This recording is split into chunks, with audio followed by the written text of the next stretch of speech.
Q-U-B. Du front, des idées, du cran.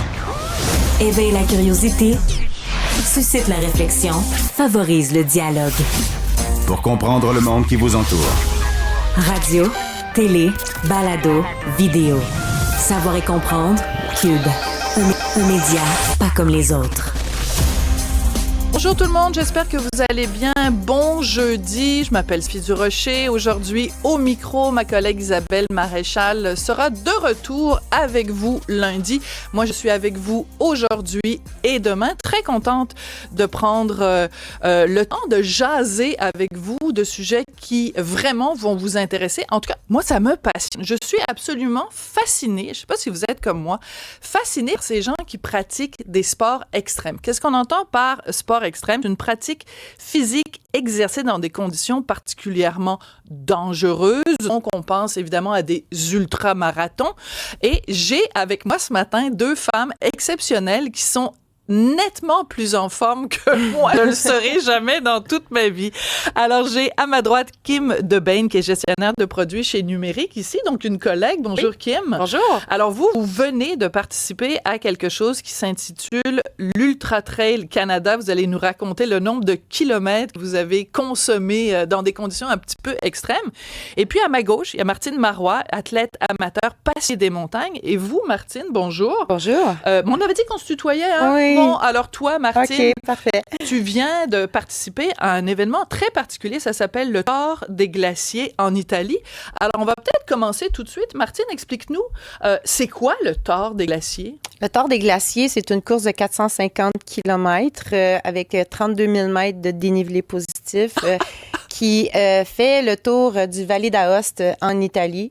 Donc, on a 190 heures pour réussir cette course. C'est nous qui gérons notre sommeil, notre alimentation, nos arrêts, nos pauses. Donc, on est jour et nuit constamment en train de parcourir ces magnifiques cols. Attends, je t'arrête tout de suite, Oui. Martine. Tu me dis jour et nuit. Oui. Ça veut dire que tu n'arrêtes jamais. Comment tu fais pour te refaire de l'énergie? Ton corps, comment il fait pour pas péter aux frettes, comme on dit couramment? Oui, péter aux frettes. On a eu vraiment des conditions en plus alpines cette année qui étaient du froid extrême, de la neige, des vents. Donc, le froid, je l'ai eu. Dans le fond, on arrive au refuge. C'est de refuge en refuge. D'accord. Et j'ai, moi, cette année, eu la chance d'avoir 5 personnes qui m'ont accompagnée pour faire mon équipe de support parce qu'en plus, je m'ajoute une petite variante vraiment intéressante qui est la maladie cœliaque. Voilà. Donc tu peux pas manger. Il y a plein de trucs que tu ne peux pas manger. Donc, c'est un défi supplémentaire. C'est un défi. Donc, c'est pour ça que j'ai une équipe qui sont là pour m'apporter ma nourriture, pour m'apporter des vêtements chauds, secs et aussi m'aider dans ma lucidité quand plus rien ne va. Et je dors. Qu'est-ce que tu veux dire, la lucidité? Il y a un moment où tu t'en perds? Tu perds ta lucidité? Oui, tout à fait. Donc, exemple, je suis arrivée de soir à un refuge et on sait que c'est la grosse portion technique. On passe un col à 3200 mètres, un autre à 3300 mètres, qui est les plus hauts sommets du Tour des Glaciers. Puis, je le faisais de nuit. Et on savait qu'il y avait la pluie, le froid qui s'en venait dans la nuit dans cette portion-là. Et le col du Grand Néron, il y a une section échelle, cordage, chaîne.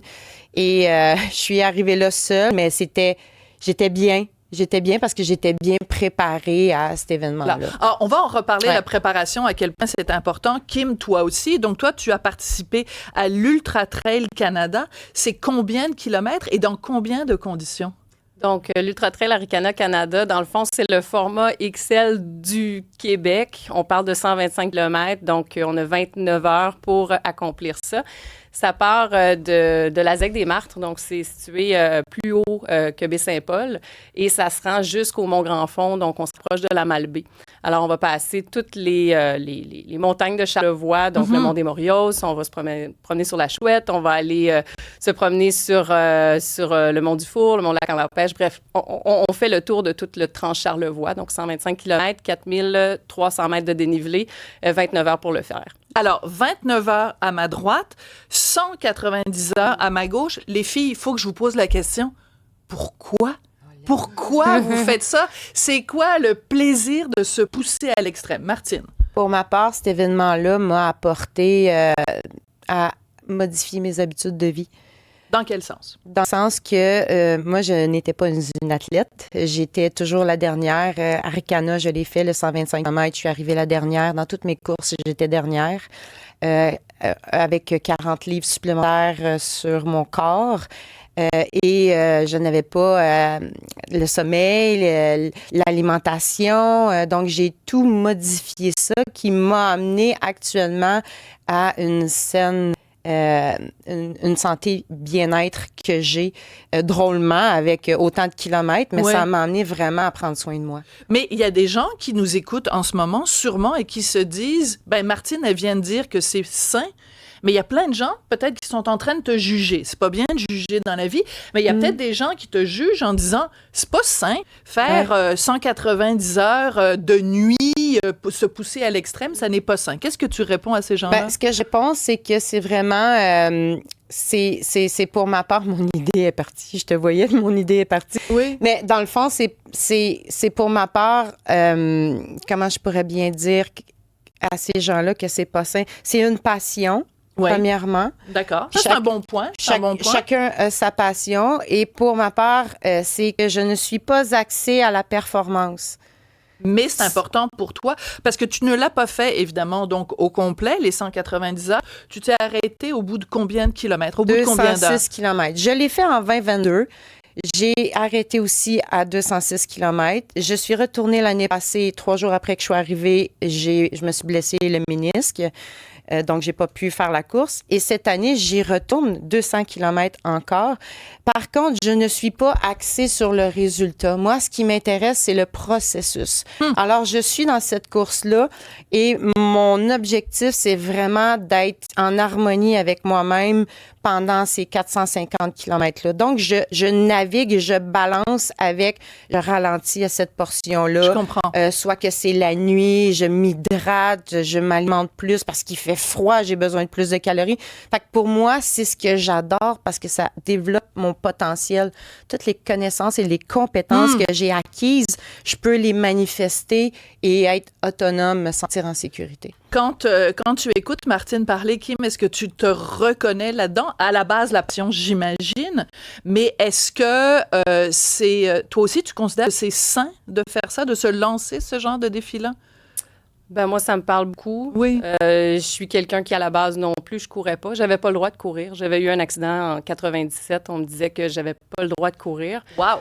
Le chirurgien disait que tu serais pas capable. Fait que j'ai passé 25 ans de ma vie à me dire que je pouvais pas faire ça. Donc, j'ai pratiqué d'autres sports.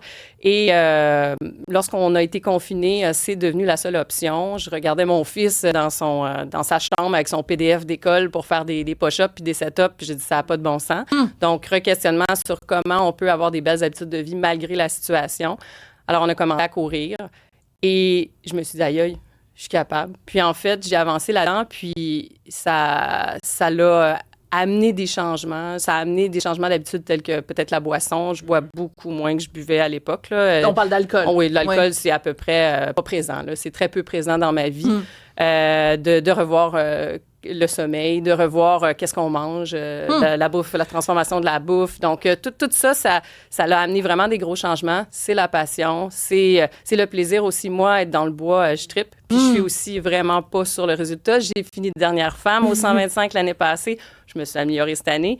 Puis, c'est le défi aussi, tu sais, de se tester soi-même, de voir c'est quoi ses limites, d'être capable de prendre un pas en arrière lorsqu'on se rend compte que OK, si je m'en vais vers là, ben je vais me faire mal, ou si je m'en vais vers là, ben je vais avoir faim à mi-parcours ou il va me manquer d'eau. De gérer le risque. Exactement. Gérer le risque. Ouais, exactement. Et ça, c'est intéressant parce que sur le réseau d'affaires LinkedIn, tu as fait une longue publication. C'est comme ça que j'ai appris ton existence, où tu parlais justement de tout ce qui se passe quand tu fais du sport extrême, à quel point on peut l'appliquer, des leçons de vie qu'on peut appliquer dans la vie de tous les jours. Alors, par texto, on remercie, il y a Gilles qui nous a écrit et qui vous pose la question à toutes les deux, Martine et Kim. Il demande comment se donner le coup pour commencer, le coup de départ, là, le coup de pied dans le derrière. Je pense que c'est ça qu'il veut dire, Gilles, surtout au niveau de l'alimentation. Alors, Martine, je vais commencer avec toi. L'important, l'essentiel, moi, ce que je dirais, c'est d'oser être imparfait.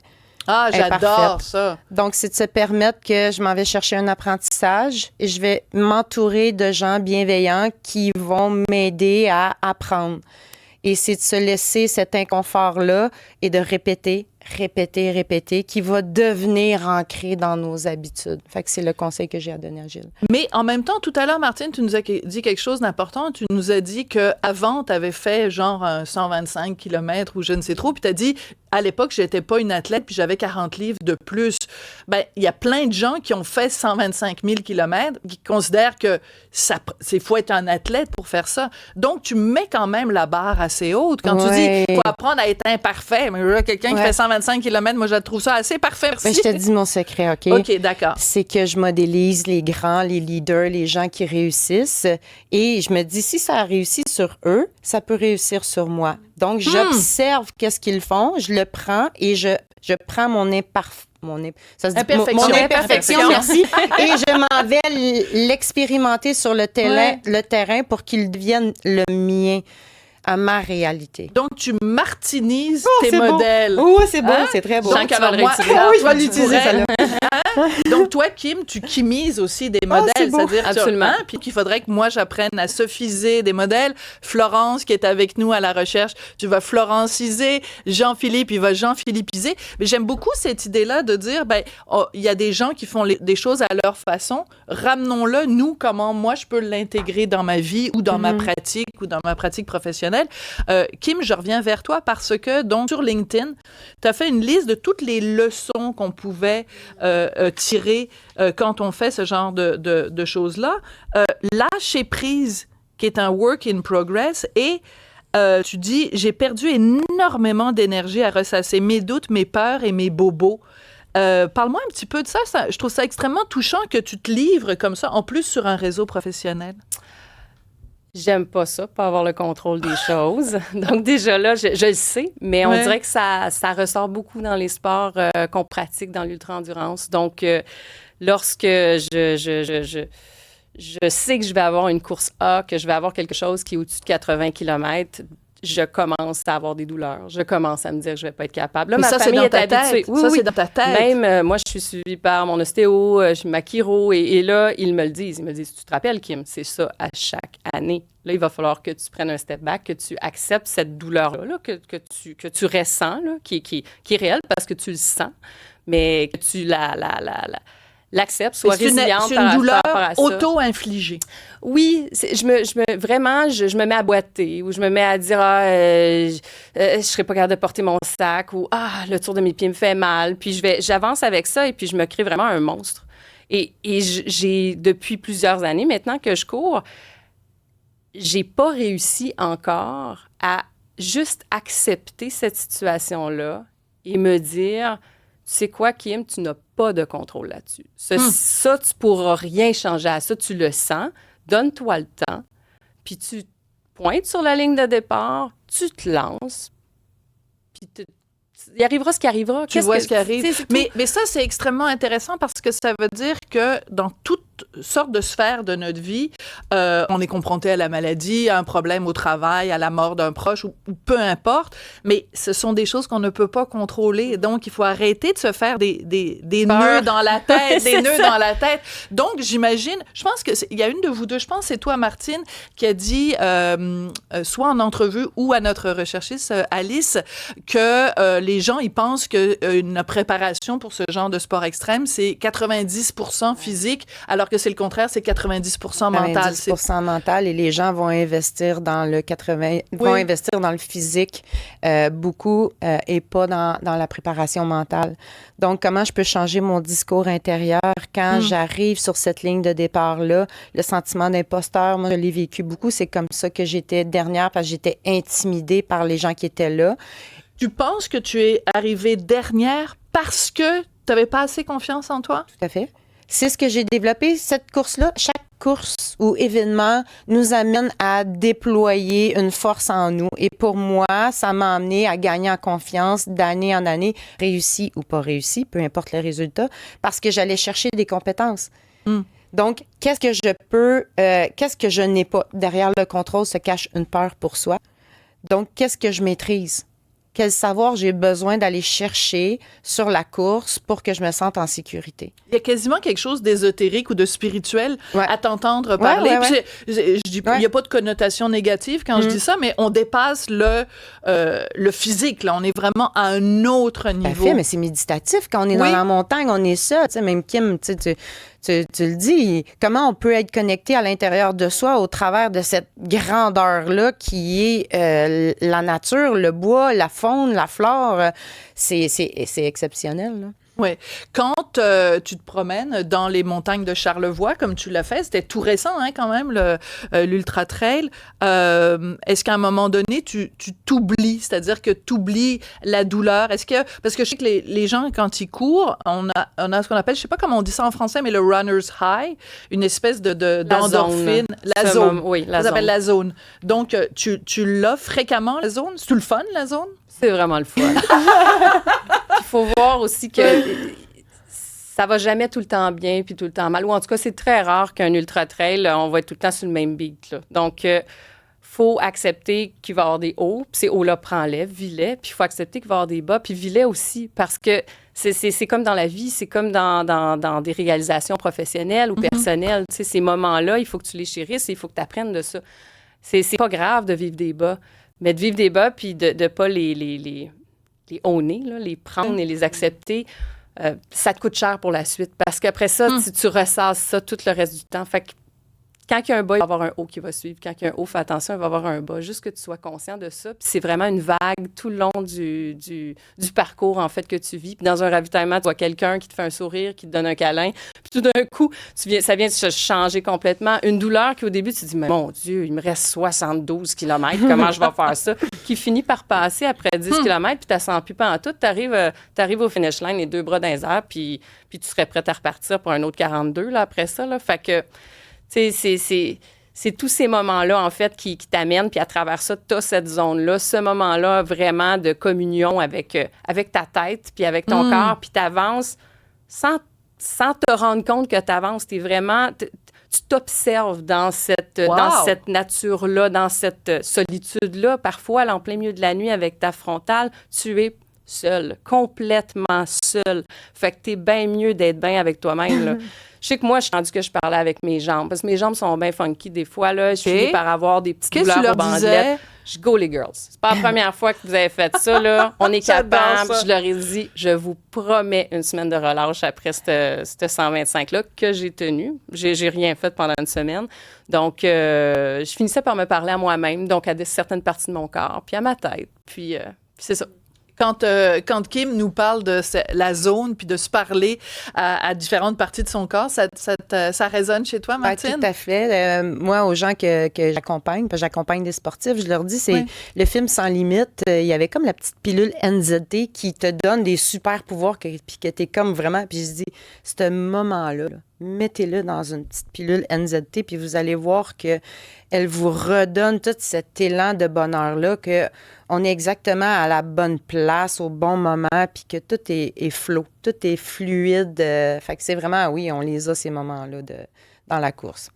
J'aimerais ça qu'on parle des proches, hein? Ouais. Parce que on peut pas faire ce genre d'investissement de temps et d'énergie si on n'est pas appuyé. Toi, Kim, ton fils est venu te rejoindre pour les derniers 10 kilomètres? Il va falloir... faut pas que je m'émotive, hein? Ah, mais tu peux! On est entre nous, Kim! Mais je trouve que c'est tellement une belle histoire, puis c'est tellement un beau témoignage, donc raconte-le. Oui, en fait, mon garçon, justement, on a commencé à courir ensemble, et puis il s'est inscrit aux 4 derniers Arikana, donc il a couru le 10 km de cet ultra-trail-là à chaque année. Il a quel âge, ton fils? Il a 16 ans. Et là, je me retrouvais dans une situation où est-ce que mon conjoint était à quelque chose qu'on appelle le tord des géants, tord des glaciers. Oui, donc, c'est ça. Alors, c'est important de mentionner, le conjoint de Kim a fait ce que toi, tu viens de faire en fin de semaine, Martine. Il a fait le 330 km, oui. Ouais. Donc, je n'avais pas de pacer. Donc, c'est un accompagnateur-coureur, quelqu'un qui vient t'appuyer dans ta course, te donner un peu la motivation, le beat, la cadence, finalement, qui va t'écouter ou garder les silences, qui va être présent avec toi. C'est vraiment une présence, en fait. C'est fabuleux. C'est fabuleux. Si on avait ça dans la vie de tous les jours, ce serait tellement génial. C'est comme notre coach, un moment donné, là, qui est à côté de nous autres. Et on a le droit sur Arcana d'avoir une personne pendant la nuit sur 26 km et les 15 km à la fin. Le 26 était beaucoup trop long pour Olivier. Par contre, le dernier 15, je savais que j'allais être potentiellement dans une certaine douleur, que j'allais être fatiguée, que j'allais avoir besoin de soutien.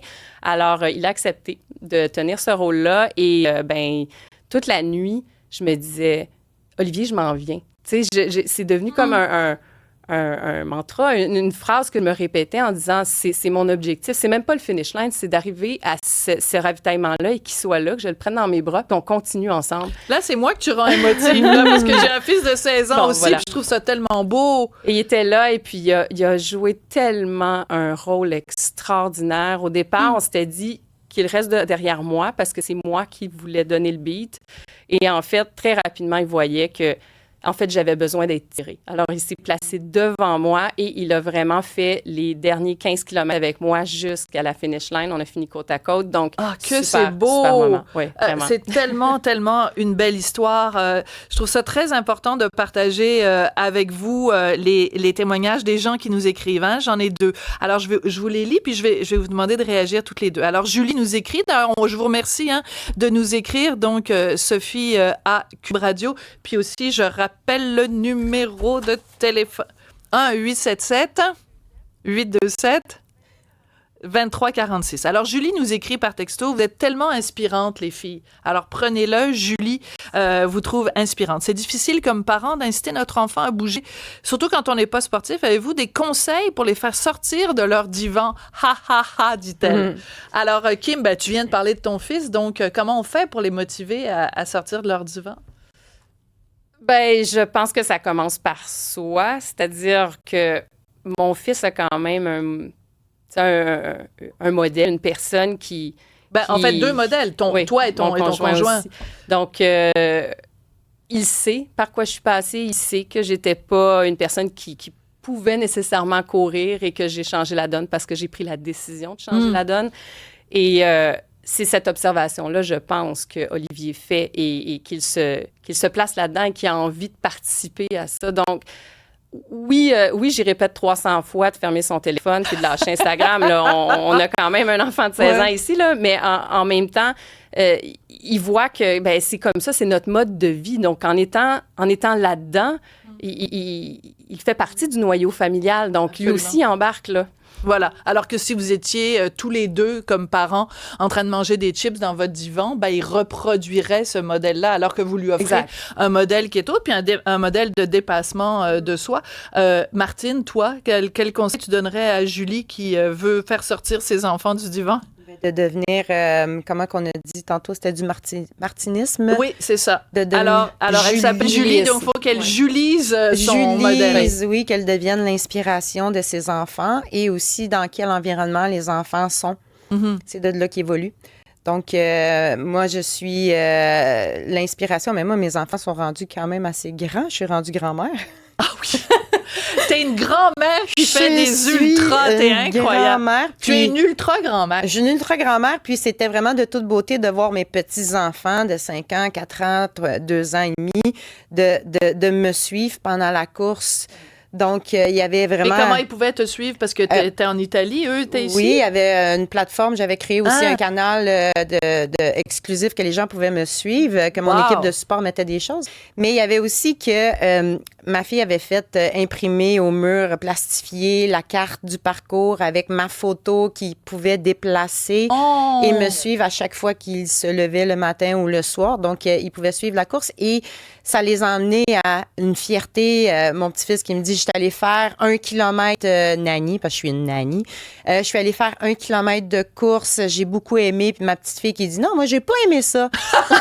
Puis c'est correct aussi. C'est parfait parce que ce qu'on veut, c'est que les gens bougent, soit en mouvement, soit en santé. Ça, peu importe, pas obligé de courir 450 kilomètres. Voilà. On peut varier, faire du vélo, on peut faire de la marche, qui est excellent, aller en montagne. Et mon autre petit-fils qui a pas jamais fait de montagne, est allé faire une montagne de 300 mètres d'élévation, puis il a monté seul en haut. Ma fille était comme la première fois qu'il monte tout seul, mais il fait comme Nani. Donc, je deviens, en m'occupant de moi, je deviens cette inspiration-là pour les proches. Rayonne. Alors, les filles, il faut vraiment que je vous lise les textos qui rentrent. Il y a beaucoup de gens qui réagissent à vos propos. Lynn qui nous écrit « Wow, j'ai les larmes aux yeux ». Je pense qu'elle a été très émue par ton témoignage quand tu parlais du relais avec ton fils de 16 ans. C'est vrai que c'est extrêmement touchant. Ça vient chercher beaucoup de gens. Puis il y a Yvan. On remercie encore une fois tous les gens qui nous écrivent par texto. Yvan, attends, il faut que je remonte sur mon petit ordi ici, qui nous écrit par texto. Moi aussi, je me suis donné le coup de pied au cul. Désolée de l'expression, mais c'est ça. Je vais au gym, je me fous de ce que les gens pensent maintenant. C'est important aussi ça, parce que, bon, alors, ça peut être aller au gym puis lever de la fonte, mais ce que vous faites, des ultras, c'est important aussi à un moment donné de dire, ben, je vais danser comme s'il y avait personne qui me regardait, là. Absolument. Oui, puis... Comme disait Martine tantôt, c'est pas le résultat, c'est tout le processus aussi. Puis ça Est-ce que c'est vrai ça ou c'est juste une phrase? Oui. Dans le monde de l'ultra, en plus, la place de ce qu'on appelle le DNF, donc did not finish, donc quelqu'un qui abandonne, c'est pas quelque chose qui est mal vu. C'est parce que justement les gens s'intéressent au processus, puis à l'apprentissage que tu en fais.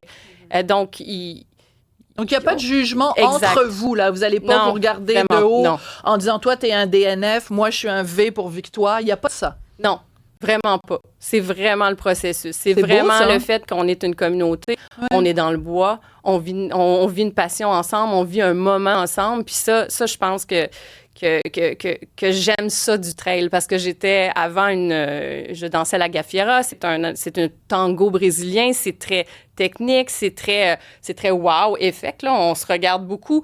Le trail, on se regarde pas là. Je veux dire, on se mouche en bûcheron, notre linge y pue. Moi je veux ça. C'est quoi qu'est-ce que t'as dit? Notre linge y pue, on se mouche en bûcheron. C'est quoi se moucher en bûcheron? Il y a pas de Kleenex. C'est quand t'es dans le bois puis c'est ça. OK, bon, d'accord. Voilà. Bon, je pense qu'on n'a pas besoin vraiment d'images, on a tout compris.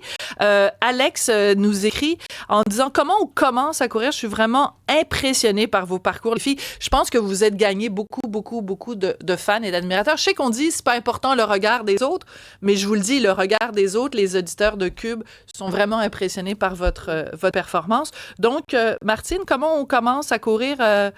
C'est quoi le premier pas? C'est facile à dire, le premier pas est le plus important, mais... dans le fond, c'est ce que... Tu sais, il y a une différence entre de la course sur route et de la course en sentier. La course en sentier, on peut se permettre de marcher. C'est pas mal vu de marcher. Moi, la première fois que j'ai fait ma première course en sentier en Gaspésie, l'Ultra Trail du Chic-Choc, on n'était que 20 sur la ligne de départ et on s'était entraînés tout l'été, mon conjoint et moi, parce qu'on courait ensemble. On court ensemble aussi, mais cette année, il a fait mon équipe de sport. Et pour courir les montées, puis c'était tellement pénible. Il me mettait une main dans le dos pour m'aider à avancer la côte. Et quand on est arrivé là-bas, j'ai vu les gens modélisés qui marchaient la première côte. Hey, j'ai dit à mon chum, on n'est pas capable. On va se laquer un peu. On va faire qu'est-ce qu'ils font. S'ils marchent, on va marcher. Et c'est comme ça que j'ai compris que dans les trails, on a le droit de marcher.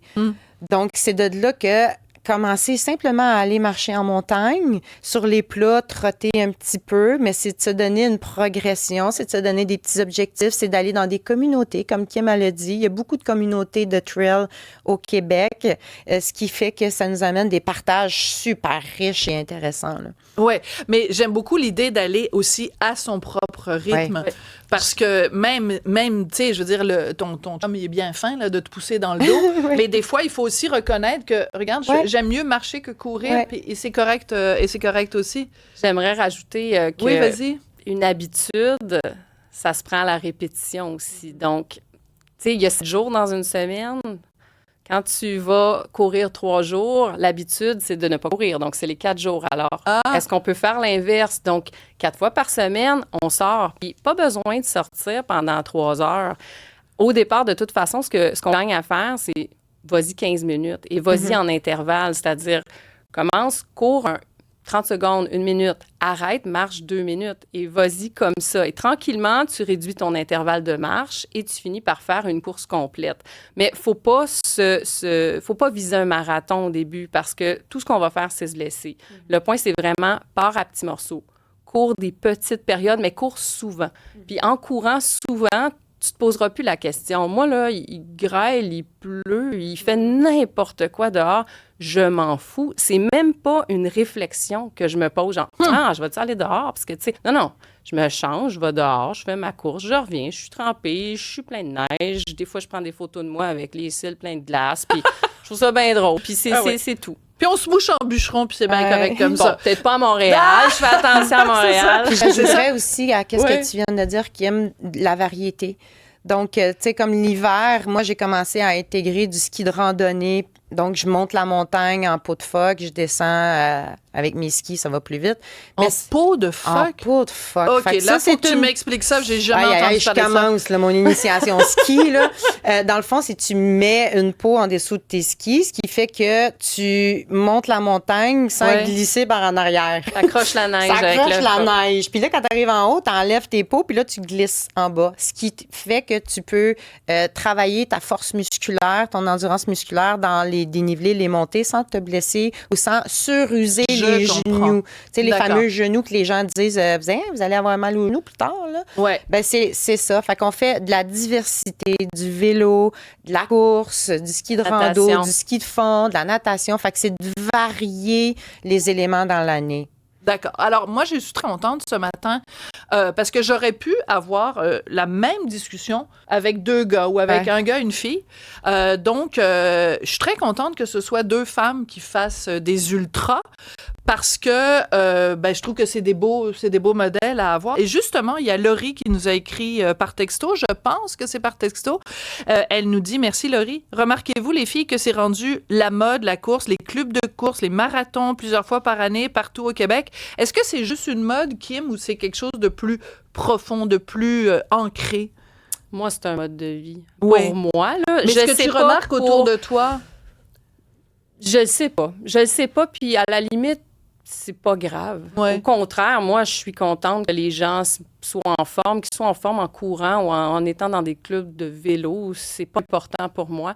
Je trouve ça beau quand on se retrouve dans des communautés où les gens sont si ouverts et si fun que notre communauté. Fait que je pense que les gens vont probablement accrocher et rester, mais je sais pas. La réponse, c'est j'ai aucune idée. Moi, je pense en tout cas qu'avoir la quantité de commentaires qui rentrent et la teneur des commentaires, je pense qu'il y a beaucoup de gens qui vont être inspirés à se mettre à courir.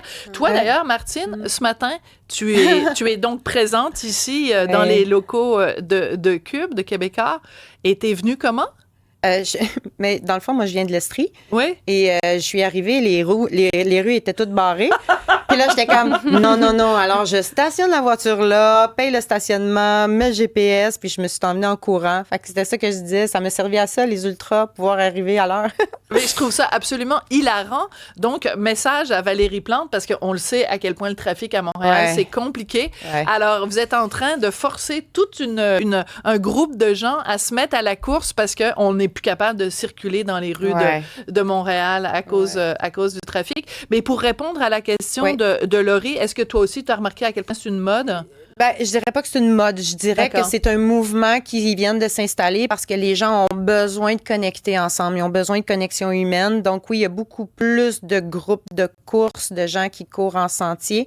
Et pour ma part, moi, c'est vraiment cette connexion humaine-là. Je la retrouve, tu sais, comme en Italie. Ouais. C'était mon défi cet été, c'était de connecter avec les 12 femmes du Tard parce qu'on est 12 femmes sur 184 coureurs. Quand même. Il faut se qualifier pour être sur cette course-là.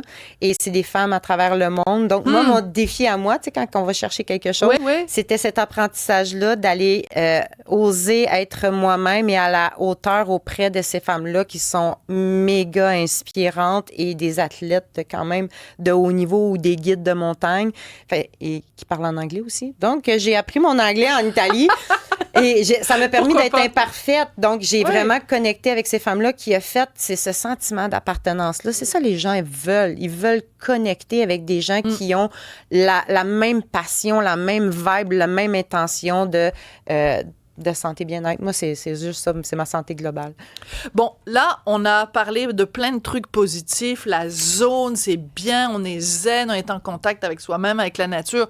Les filles, il faut quand même qu'on se parle des côtés négatifs. Là, vous vous êtes blessées, vous avez eu mal, vous avez des ampoules aux pieds, vous avez eu des bobos. Donc, je veux qu'on finisse quand même en parlant des bobos, parce qu'il ne faut pas non plus donner l'impression que c'est un petit nuage rose puis que tout va bien. Là. Donc, la pire affaire qui t'est arrivée en faisant un ultra, Kim? Je crois que ce sont mes bandelettes. Donc, les bandelettes, c'est au niveau du pli de genou. Donc, lorsque ça s'inflamme, on appelle ça le syndrome de l'essuie-glace. Donc, ça devient très difficile de plier le genou et d'avancer. Donc, l'année dernière, j'avais fait le 125 que j'ai terminé. Dernière femme, en rampant sur mes bâtons. Donc, parce que non, je rampais pas littéralement, mais j'étais vraiment accrochée à mes bâtons là, parce que mes jambes n'arrivaient pas à faire le travail de bien plier pour avancer. Donc, je dirais que c'est la pire chose qui me soit arrivée. Ce qui est intéressant, c'est que c'est pas une blessure.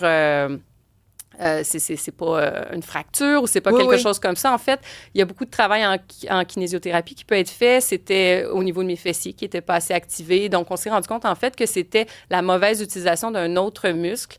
Chose pourquoi je me relançais cette année en me disant, regarde, moi, m'essayer prise 2, là, c'est pas vrai. Puis comme de fait, les bandelettes, oui, je les ai senties à la fin, mais j'ai fini, j'ai très bien fini ma course là, de façon sans mes bâtons. J'étais capable de courir et j'aurais pu continuer. Donc, tu t'es améliorée quand même par rapport aux autres performances parce que tu n'étais pas complètement à terre.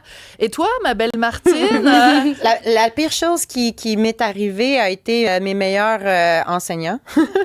Donc, ça a été ma première course en Italie, le Tour des Géants, en 2018, ça faisait 1 an que j'étais diagnostiquée cœliaque.